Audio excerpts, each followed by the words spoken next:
जैसे ही बंदर ने नदी में छलांग लगाई, पानी की गहराई में उसकी नजर एक भारी भरकम संदूक पर पड़ गई। बहुत मशक्कत के बाद वह उसे घसीट कर किनारे तक ले आया। उसने चारों ओर नजर दौड़ाई कि कहीं कोई उसे देख तो नहीं रहा। फिर संदूक को चुपके से जंगल के अंदर ले गया। संदूक पर एक मजबूत ताला लगा था और उस पर लाल धागा बंधा हुआ था। बंदर ने ताला खोलने की बहुत कोशिश की, लेकिन नाकाम रहा। आखिरकार लालच उस पर हावी हो गया। उसने एक पत्थर उठाया और पूरी ताकत से वार करके ताला तोड़ दिया। ताला टूटते ही नदी में जबरदस्त भंवर बनने लगा। पानी जोर जोर से हिलने लगा, मानो कोई कैद की हुई ताकत आजाद हो गई हो। नदी के किनारे खड़ा सियार ये दृश्य देखकर सहम गया। अचानक पानी के अंदर से एक डरावना मेंढार जैसा जानवर निकल आया और सीधे जंगल की ओर बढ़ने लगा। सियार को खतरे का अंदाजा हो गया और वह तुरंत शेर को खबर देने के लिए दौड़ पड़ा। रास्ते में उसकी नजर जंगल के एक हिस्से पर पड़ी, जहां बंदर संदूक के पास खड़ा था। वह संदूक के अंदर से एक चमकता हुआ सुंदर हार निकालकर हैरानी से उसे देख रहा था। उसी पल सियार समझ गया कि असली मुसीबत की वजह यही बंदर है। वह और तेजी से दौड़ता हुआ शेर के पास पहुंचा और घबरा कर बोला, महाराज बहुत बड़ी आफत आ गई है। शेर तुरंत चौंक गया। क्या हुआ, साफ साफ बताओ। सियार ने हाँफते हुए कहा, नदी से एक भयानक मेंढार जैसा जानवर बाहर आ चुका है और बंदर ने संदूक तोड़कर उसमें से हार निकाल लिया है। ये सुनते ही शेर गुस्से से दहाड़ा, इसीलिए वह संदूक बंद किया गया था। फौरन मुझे बंदर के पास ले चलो। शेर और सियार बिजली की रफ्तार से बंदर की ओर लग गए। बंदर को देखते ही शेर ने दहाड़ मारी। बंदर, तुमने ये कैसी क़यामत ढाली? बंदर कांपती आवाज में बोला, सरदार मुझे पता नहीं था, लालच ने मुझसे यह गलती करवा दी। उसी पल मेंढार जैसा जानवर जंगल के मुहाने तक पहुंच चुका था और खतरा तेजी से करीब आ रहा था।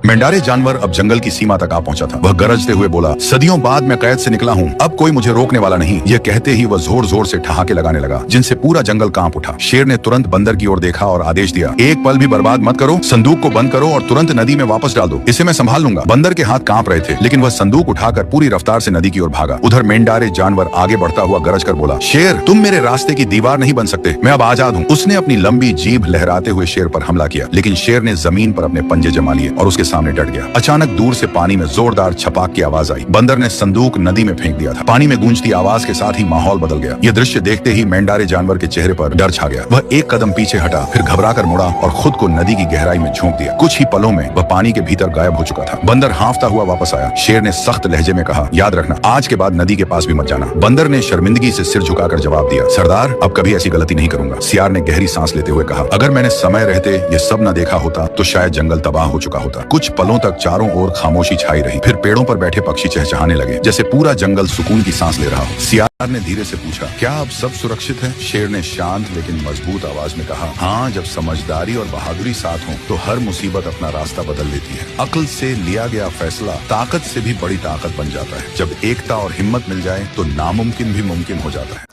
Subscribe for more video and story.